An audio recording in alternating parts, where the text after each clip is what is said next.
Bienvenue, vous écoutez Azimut. Ici, on parle orientation avec les parents qui s'intéressent à l'orientation scolaire de leurs ados. Azimut s'appuie sur des dizaines de spécialistes de l'orientation pour vous informer et vous conseiller.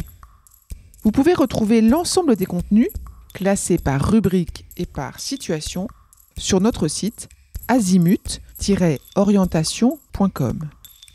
Et surtout, n'oubliez pas de vous abonner à notre newsletter. Vous recevrez ainsi les informations de mise à jour et de l'actualité de l'orientation. Bonne écoute. Bonjour Odile. Bonjour Perrine. Je suis ravie que tu aies rejoint le collectif Azimut des contributeurs et merci beaucoup pour tout ce que tu as apporté au podcast. C'est toujours très intéressant. Est-ce que tu peux commencer peut-être par te présenter puis présenter ton activité? Oui, bien sûr, bien sûr. Merci Perrine et merci à toi pour tout aussi ce que tu fais autour de ce podcast, enfin de ces podcasts qui sont vraiment intéressants.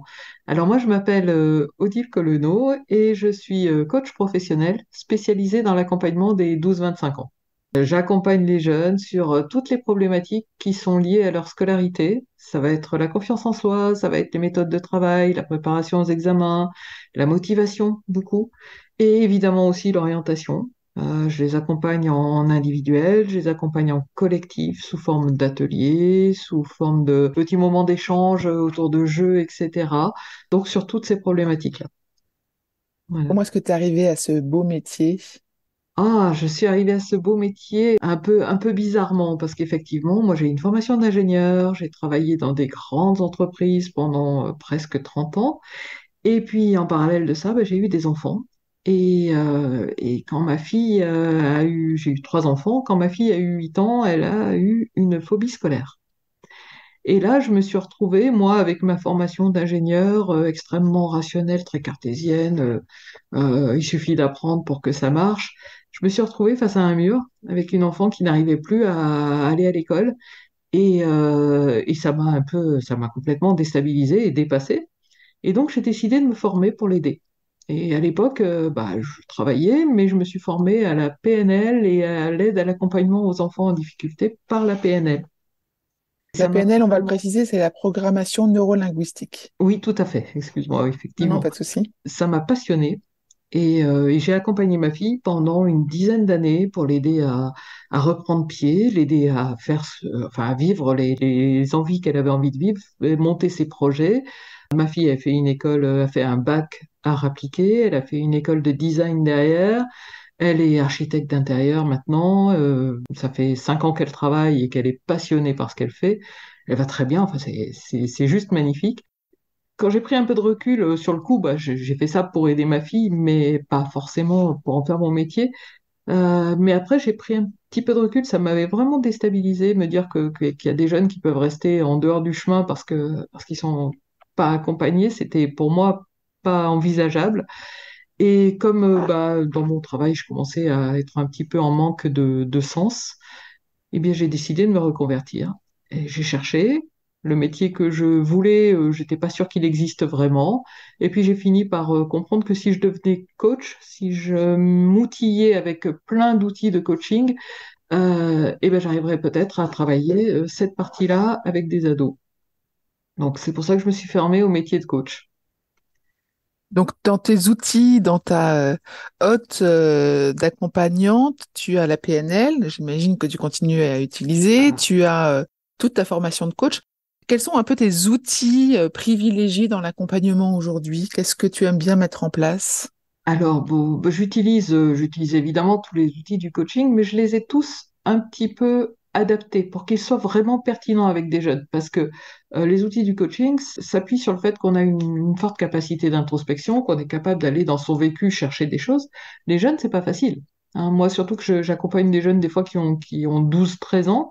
Bah, leur capacité d'introspection, elle est pas très forte, hein, et leur vécu, bah, ils n'ont pas grand-chose à dire. Donc, j'ai un peu adapté tous ces outils pour qu'ils soient plus pertinents avec les jeunes, mais je les utilise évidemment beaucoup, la PNL beaucoup, parce que la PNL est très facile à utiliser avec les jeunes, hein, le fait de changer de position, etc. On peut faire beaucoup de choses en mouvement avec les jeunes.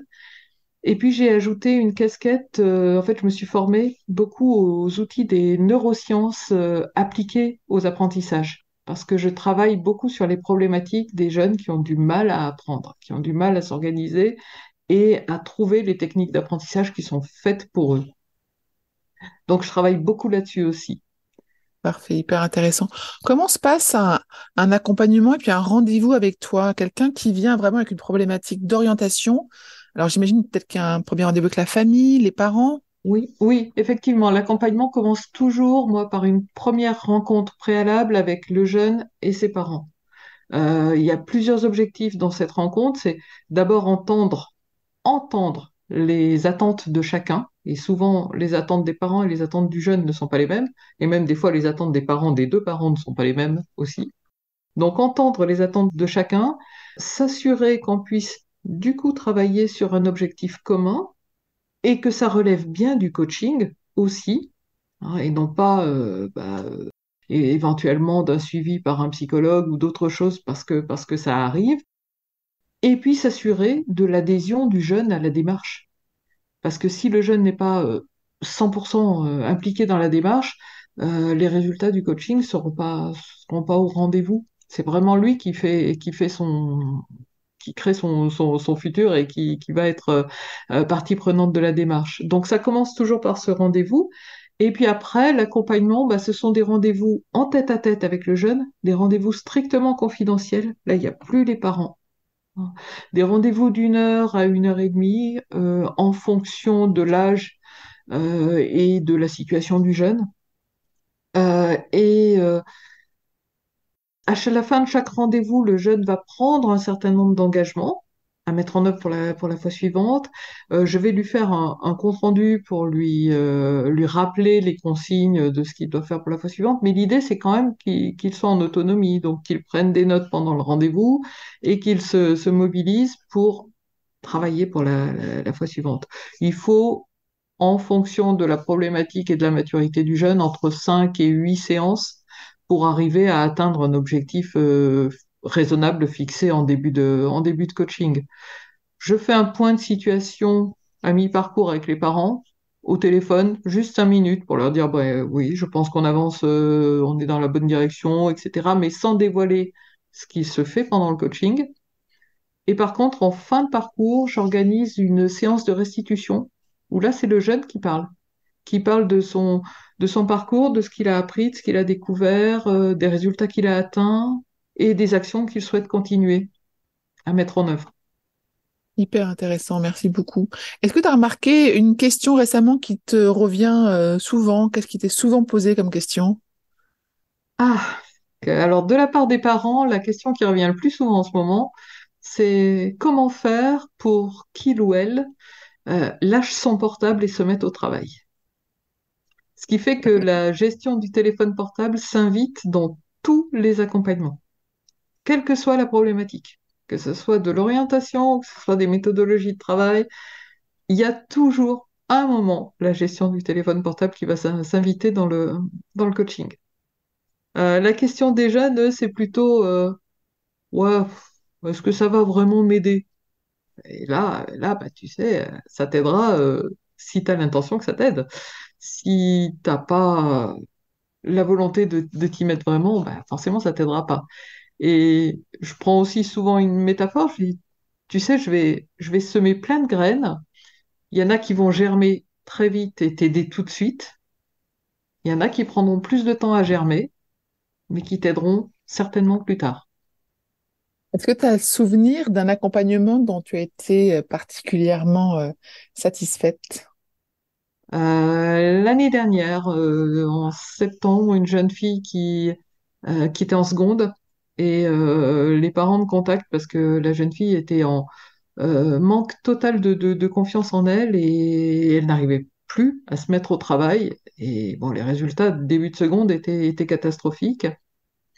Euh, Évidemment, c'est un cercle vicieux, hein. Comme elle travaillait pas, les résultats étaient mauvais, donc elle avait de moins en moins confiance. Enfin, le cercle vicieux classique. Elle avait la volonté vraiment de changer, de s'en sortir. Elle voyait pas comment faire, mais elle avait vraiment la volonté de s'y mettre. On a travaillé sur deux axes. D'abord, rétablir la confiance en soi et en même temps travailler sur l'orientation pour lui donner des perspectives, pour lui redonner de la motivation aussi, lui redonner du sens à ce qu'elle faisait. Bah, cette jeune fille, elle a réussi deux choses. Non seulement elle est passée en première, avec la première qu'elle souhaitait, donc ça c'était déjà une belle victoire, et en plus elle était dans un lycée privé qui organisait une possibilité d'échange d'étudiants sur 3 mois, juin, juillet, août, en Australie. Et elle a fait partie du voyage. Ce qui, franchement, au début d'année scolaire, n'était pas gagné du tout, parce qu'elle avait zéro confiance en elle, quoi. Et moi, ça a été, quelle est la force de postuler et de partir en Australie, ça m'a bluffé. Vraiment, je pensais pas qu'on en était arrivé là. Donc j'étais super contente pour elle. Et voilà, c'était une belle histoire. Ouais, canon. Est-ce que tu sais ce que disent tes anciens accompagnés et leurs parents de toi? Comment est-ce qu'ils qualifieraient ton style d'accompagnement? Je pense que ce qu'ils retiennent, c'est la qualité d'écoute. Et c'est l'empathie totale et le fait qu'effectivement, ils vont pouvoir tout dire. Ils vont pouvoir tout dire. Mes plus belles victoires, c'est quand ce sont les jeunes eux-mêmes qui me recommandent à leurs amis.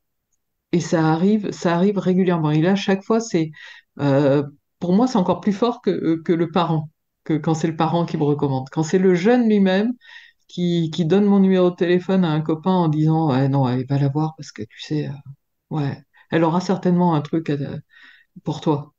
Et là, waouh, c'est assez bluffant. Et oui, c'est ça que j'apprécie beaucoup, c'est cette relation de confiance qui s'établit. Moi, dans les accompagnements, 9 fois sur 10, à la fin, les jeunes me tutoient et je fais partie de leur environnement, quoi. Et c'est chouette, c'est très chouette. Ouais, c'est très chouette. On arrive à la fin de l'interview, de la présentation. Est-ce qu'il y a des choses qu'on n'a pas évoquées dont tu voulais parler? Je pense qu'on a fait effectivement le tour du sujet. C'est un super métier. Franchement, enfin, moi, je m'y épanouis complètement. Moi, ce sont les jeunes qui me rechargent en énergie. J'ai des cheveux blancs, hein, donc je suis plus toute jeune. Et d'être avec eux au quotidien, c'est vraiment, pour moi, voilà, ce sont eux qui me transmettent leur énergie. J'espère que je leur transmets beaucoup de choses aussi, mais ils me transmettent leur énergie et ça, c'est chouette. Merci beaucoup, Odile, pour cette présentation. Merci. Merci à toi, Perrine.